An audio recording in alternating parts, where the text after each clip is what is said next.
شروع اللہ کا نام لے کر جو بڑا مہربان نہایت رحم والا ہے۔ وہ قادر مطلق جو ہر خامی سے پاک ہے، ایک رات اپنے بندے کو مسجد حرام یعنی خانہ کعبہ سے مسجد اقصی یعنی بیت المقدس تک، جس کے چاروں طرف ہم نے برکتیں رکھی ہیں، لے گیا تاکہ ہم اسے اپنی قدرت کی نشانیاں دکھائیں۔ بے شک وہ سننے والا ہے، دیکھنے والا ہے۔ اور ہم نے موسیٰ کو کتاب عنایت کی تھی اور اس کو بنی اسرائیل کے لیے رہنما مقرر کیا تھا کہ میرے سوا کسی کو کارساز نہ ٹھہرانا۔ اے ان لوگوں کی اولاد جن کو ہم نے نوح کے ساتھ کشتی میں سوار کیا تھا، بے شک نوح ہمارے شکر گزار بندے تھے۔ اور ہم نے کتاب میں بنی اسرائیل سے کہہ دیا تھا کہ تم زمین میں 2 دفعہ فساد مچاؤ گے اور بڑی سرکشی کرو گے۔ پس جب پہلے وعدے کا وقت آیا تو ہم نے اپنے سخت لڑائی لڑنے والے بندے تم پر مسلط کر دیے، اور وہ شہروں کے اندر پھیل گئے، اور وہ وعدہ پورا ہو کر رہا۔ پھر ہم نے دوسری بار تم کو ان پر غلبہ دیا اور مال اور بیٹوں سے تمہاری مدد کی اور تم کو جماعت کثیر بنا دیا۔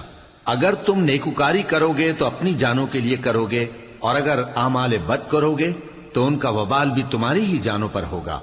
پھر جب دوسرے وعدے کا وقت آیا تو ہم نے پھر اپنے بندے بھیجے تاکہ تمہارے چہروں کو بگاڑ دیں، اور جس طرح پہلی دفعہ مسجد بیت المقدس میں داخل ہو گئے تھے اسی طرح پھر اس میں داخل ہو جائیں، اور جس چیز پر غلبہ پائیں اسے تباہ کر دیں۔ امید ہے کہ تمہارا پروردگار تم پر رحم کرے، اور اگر تم پھر وہی حرکتیں کرو گے تو ہم بھی وہی پہلا سلوک کریں گے، اور ہم نے جہنم کو کافروں کے لیے قید خانہ بنا رکھا ہے۔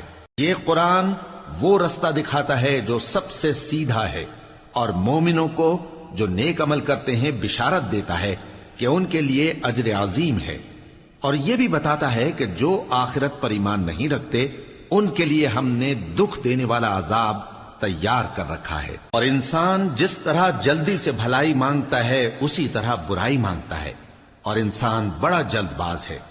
اور ہم نے دن اور رات کو 2 نشانیاں بنایا ہے، سو رات کی نشانی کو تاریک بنایا اور دن کی نشانی کو روشن، تاکہ تم اپنے پروردگار کا فضل یعنی روزی تلاش کرو اور برسوں کا شمار اور حساب جانو۔ اور ہم نے ہر چیز کی بخوبی تفصیل کر دی ہے، اور ہم نے ہر انسان کے اعمال نامے کو بصورت کتاب اس کے گلے میں لٹکا دیا ہے، اور قیامت کے روز وہ کتاب اسے نکال دکھائیں گے جسے وہ کھلا ہوا دیکھے گا۔ کہا جائے گا کہ اپنی کتاب پڑھ لے، تو آج اپنا آپ ہی حساب کرنے والا کافی ہے۔ جو شخص ہدایت اختیار کرتا ہے تو اپنے لیے اختیار کرتا ہے، اور جو گمراہ ہوتا ہے تو گمراہی کا ضرر بھی اسی کو ہوگا۔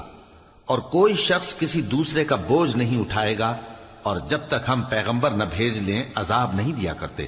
اور جب ہمارا ارادہ کسی بستی کے ہلاک کرنے کا ہوا تو وہاں کے آسودہ لوگوں کو فواحش پر مامور کر دیا، تو وہ نافرمانیاں کرتے رہے۔